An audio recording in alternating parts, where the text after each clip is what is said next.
Assalamualaikum warahmatullahi wabarakatuh. Perkenalkan, nama saya Fitriani M. Jabir dengan akhiran NIM 174. Perkenalkan, nama saya Nurul Ilma Amalia Mahaitu dengan akhiran NIM 182. Perkenalkan, nama saya Sri Devi dengan akhiran NIM 191. Perkenalkan, nama saya Qolisatu Zahro dengan akhiran NIM 197.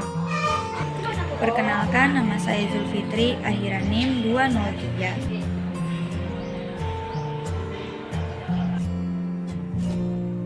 Baik, kami dari kelompok 3 akan memaparkan materi mengenai sumber belajar di mata kuliah teknologi pembelajaran. Nah, materi sumber belajar ini yang kami bahas yaitu ada 5 topik pembahasan. Yang pertama yaitu mengenai pengertian sumber belajar, yang kedua yaitu fungsi dari sumber belajar, yang ketiga yaitu jenis-jenis sumber belajar, yang keempat yaitu kriteria sumber belajar, dan yang terakhir yang kelima yaitu manfaat dari sumber belajar. Nah, untuk teman-teman yang ingin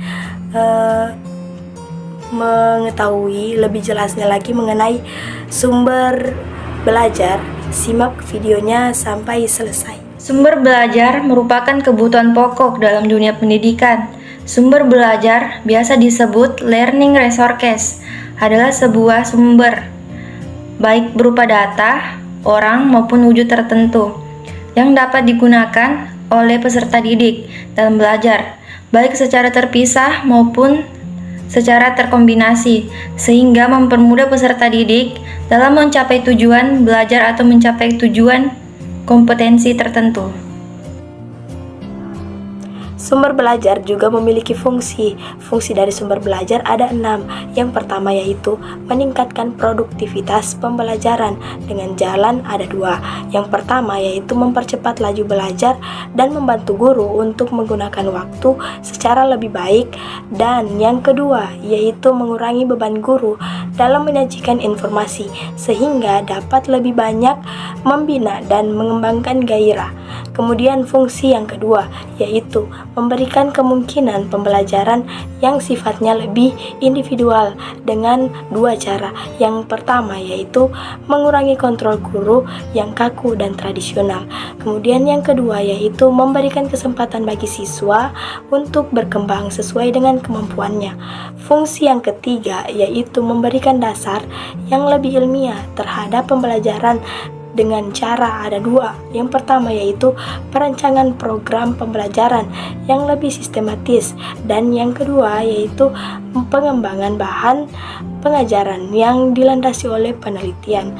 Kemudian fungsi yang keempat yaitu lebih menetapkan pembelajaran yang jalannya ada 2. Yang pertama yaitu meningkatkan kemampuan sumber belajar. Yang kedua yaitu penyajian informasi dan bahan secara konkret. Nah, kemudian fungsi yang kelima yaitu memungkinkan belajar secara seketika, yaitu yang pertama mengurangi kesenjangan antara pembelajaran yang bersifat verbal dan abstrak dengan realitas yang sifatnya konkret. Kemudian yang kedua, memberikan pengetahuan yang sifatnya langsung. Nah, kemudian fungsi yang keenam atau fungsi yang terakhir dari sumber belajar yaitu memungkinkan penyajian pembelajaran yang lebih luas dengan menyajikan informasi yang mampu menembus batas geografi. Adapun jenis-jenis sumber belajar terdapat beberapa jenis. Menurut Kusuma dalam kurung 2008, secara garis besarnya terdapat 2 jenis sumber belajar, yaitu yang pertama sumber belajar yang dirancang. Sumber belajar yang dirancang ini yakni sumber belajar yang secara khusus dirancang atau dikembangkan sebagai komponen sistem instruksional untuk memberikan fasilitas belajar yang terarah dan bersifat formal. Yang kedua yaitu sumber belajar yang dimanfaatkan, yaitu sumber belajar yang tidak didesain khusus untuk keperluan pembelajaran dan keberadaannya dapat ditemukan, diterapkan, dan dimanfaatkan untuk keperluan pembelajaran. Menurut Zaitun Y. A. Kert dalam Anumin 2014, dalam modulnya yang berjudul Sumber Belajar dari Berbagai macam-macam sumber belajar, menyebutkan bahwa terdapat beberapa macam sumber belajar yang dapat dimanfaatkan. Antara lain yang pertama yaitu perpustakaan. Selama ini, perpustakaan di sekolah hanya sebagai pelengkap, padahal keberadaannya sangat penting sebagai salah satu sumber belajar. Perpustakaan dapat digunakan sebagai sarana peningkat wawasan dan pengetahuan, meningkatkan minat dan kebiasaan membaca siswa. Sarana pencarian pengetahuan, informasi, dan perpustakaan pun dapat digunakan sebagai tempat diskusi, ajang tukar pikiran antara kelompok belajar. Yang kedua yaitu media belajar atau alat peraga. Media belajar yang dimaksud adalah sebagai alat dan bahan yang bisa digunakan untuk membantu dalam penyampaian materi pembelajaran. Media tersebut baik dibuat sendiri maupun karya orang lain. Berbagai media yang perlu digunakan secara optimal dan tentu saja harus dipelihara dan dijaga kelayakannya. Yang ketiga yaitu majalah dinding. Sumber belajar ini layak dipertimbangkan terutama bagi pembelajaran bahasa Indonesia atau bahasa Inggris. Mading dapat menjadi sarana penyebar informasi atau pengetahuan dari hasil karya siswa baik berupa karangan, puisi, cerpen, dan lain-lain. Di samping itu, mading bisa menjadi motivasi bagi siswa untuk senang membaca, terdorong berkarya sekaligus bisa saling belajar atau menilai antara karya satu dengan yang lain. Mading secara baik dan berkesinambungan. Yang keempat yaitu sumber lainnya. Di samping memanfaatkan sumber belajar yang ada, guru dituntut untuk mencari dan merencanakan sumber belajar lainnya, baik hasil rancangan sendiri ataupun sumber yang sudah tergelar di sekeliling sekolah dan masyarakat. Sumber belajar yang dapat dimanfaatkan dan berada di masyarakat, misalnya yang pertama itu mengunjungi museum sesuai dengan materi seperti museum uang, museum sejarah, museum hewan. Yang kedua itu studi tour, mengunjungi gedung geologi, lembaga permasyarakatan atau lembaga pemerintahan. Yang ketiga itu mengunjungi tempat ibadah, pasar atau mall. Yang keempat, mendatangkan tokoh untuk diskusi, seperti polisi dan dokter membahas narkoba, anggota DPR membahas pemerintahan daerah, dan lain-lain. Yang kelima, berbagai alternatif sumber belajar lainnya yang tentu masih banyak. Keberadaan guru dalam perencanaan dan pengorganisasian pembelajaran menjadi cukup penting dan akan menentukan kualitas pembelajaran, artinya sejauh manapun dan usaha guru yang bersangkutan. Adapun kriteria dalam sumber belajar. Kriteria untuk menyelesaikan sumber belajar yang berkualitas dapat dibagi menjadi dua, yaitu kriteria secara umum dan kriteria secara khusus. Kriteria secara umum dalam pemilihan sumber belajar yang berkualitas ini meliputi 1. Ekonomis. Ekonomis yang berarti bahwa sumber belajar tidak harus mahal.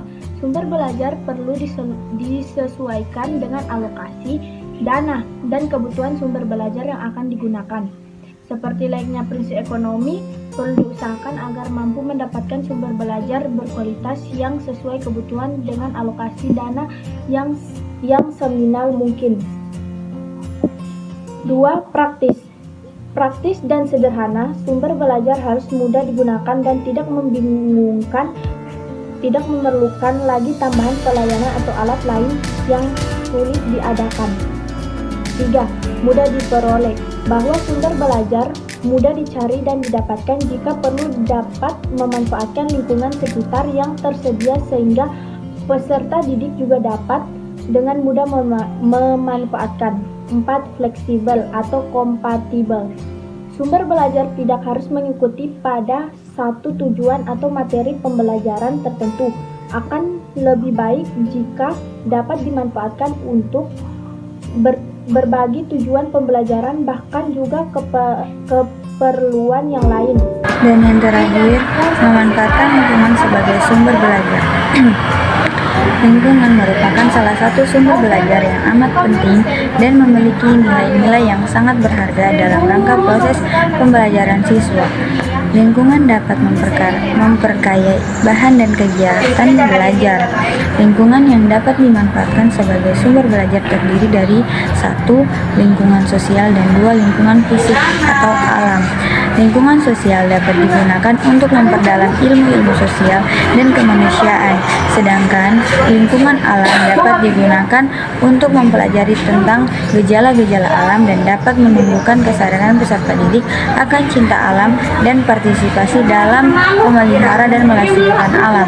Pemanfaatan lingkungan dapat ditempuh dengan cara melakukan kegiatan dengan membawa peserta didik ke lingkungan, seperti survei, karya wisata, berkemah, praktek lapangan, dan sebagainya. Bahkan, belakangan ini berkembang kegiatan pembelajaran dengan apa yang disebut outbound, yang pada dasarnya merupakan proses pembelajaran dengan menggunakan alam terbuka. Di samping itu, pemanfaatan lingkungan dapat dilakukan dengan cara membawa lingkungan ke dalam kelas, seperti menghadirkan narasumber untuk menyampaikan materi dalam kelas. Agar penggunaan lingkungan sebagai sumber belajar berjalan efektif, maka perlu dilakukan perencanaan, pelaksanaan, dan evaluasi serta tindak lanjut. Terima kasih. Itulah pemaparan materi dari kelompok kami mengenai sumber belajar.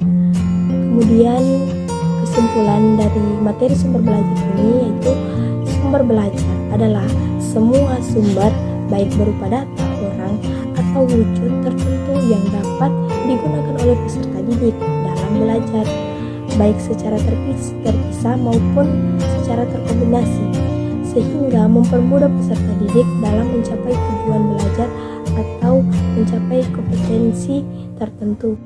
Di akhir kata saya ucapkan terima kasih kepada teman-teman yang telah menyimak video ini, dan saya tutup dengan mengucapkan alhamdulillahirabbil alamin. Wassalamualaikum warahmatullahi wabarakatuh.